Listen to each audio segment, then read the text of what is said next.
So I know parents aren't supposed to have favorites, but Penny is without doubt my favorite.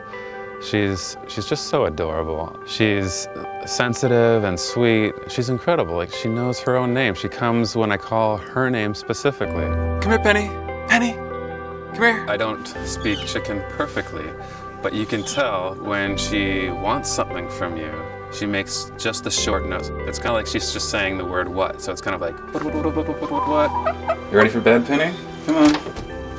Unlike the other hens that spend the night in the shed, Penny comes in and she sleeps in my bedroom every night. When it's morning, or usually around 7:30, she'll start peeping, she'll hop on the bed and basically just telling me that, hey, I'm ready to go outside now. And so I'll let her outside and then she'll do her chicken thing. She'll be a chicken during the day and explore the yard, scratch in the dirt, dust bathe, preen.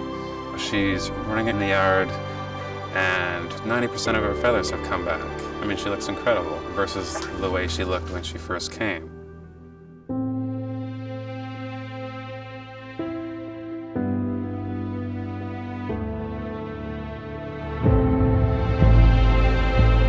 When we found her, she was in the manure pit, really unable to stand, like so weak. Who knows how long she had been down there, just left to drown in her own excrement or die of thirst and starvation. When the vet first saw the chickens, she was horrified at their condition, and this is a letter she wrote. The initial presentation of these chickens at our hospital was disappointing and disturbing. The group in general were dull, weak, dehydrated, some with overt fractures, skin wounds. Some were dead and some dying. The transformation of these hens has been incredible. They were scrawny and emaciated and weak, and now they're strong, they're vibrant, they're healthy, and you can see the lust they have for life. They're excited to come out of the shed every morning and explore the garden. The difference is a fortunate, but at the same time cruel dichotomy, because there must have been so many others that were never or never will be rescued. The life of a modern-day egg-laying hen is so horrific.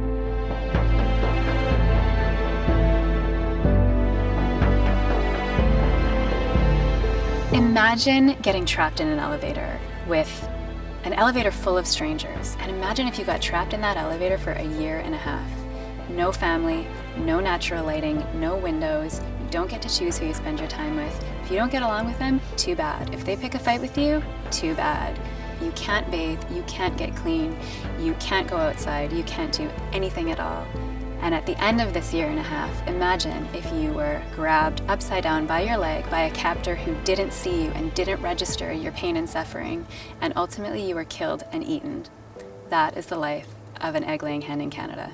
As soon as you enter any of these egg barns, you're immediately overwhelmed by the powerful stench of ammonia. It's so strong it makes your eyes water. You turn a flashlight on and you can see the air is just full of particulate matter that you cannot help but breathe in. You look down the rows upon rows of cages and you see all of these individuals packed into wire cages the size of a filing cabinet drawer, with anywhere from 5 to 10 birds in each cage. And if you go down below into the manure pit, I saw birds dead and dying there as well. In hatcheries, they're hatched into a tray, and the first thing that they know is being separated. The female chicks, of course, will go on to become the laying hens, but the male chicks have no use. They can't be used for meat chickens because they're bred for different purposes, and so they'll be killed immediately upon hatching, which is typically in a large industrial macerator. Think of a large blender, and that's pretty much what a macerator is. Chickens are incredible mothers. It's unimaginable to think that they don't know their babies or that their babies don't have the warmth and comfort of their mothers. Separation from family is completely standard, even on humane certified farms.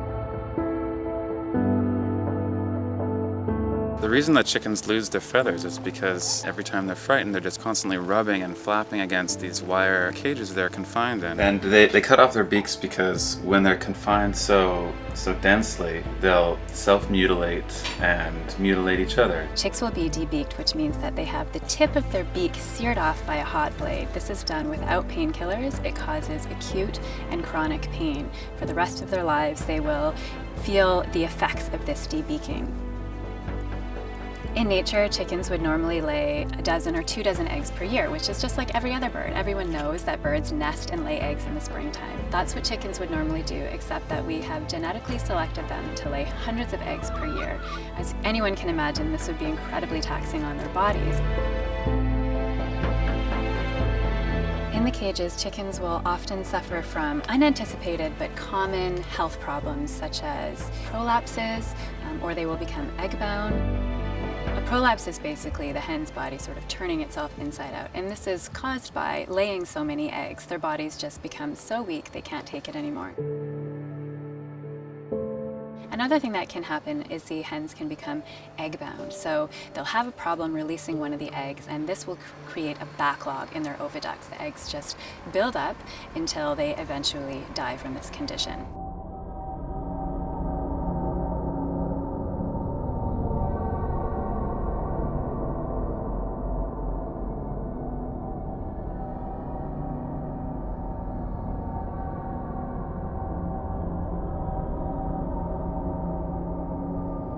At the end of the day, even on humane certified farms, chickens will be killed at a fraction of their normal lifespan, and they will be sent to slaughter and used for low-grade chicken products. Egg-laying hens, at the end of their egg-laying lives, are incredibly fragile, delicate animals. They can't withstand the rigors of transport, of being handled. And because the transport containers are open, they're not climate controlled, and there's no forced air to ventilate them, the chickens are being exposed to whatever the weather is that day. And although the transport regulations are supposed to require the animals not be suffering from weather exposure, in practice, the industry is transporting animals every single day of the year, regardless of weather. Many millions of chickens will die or come close to dying en route to slaughter in Canada. This is not a case of a few bad apples. This is a case of a rotten industry. It's hard to imagine. I've never been forced to experience anything like that. Just a life of complete deprivation, having everything taken away that could possibly make their life worth living.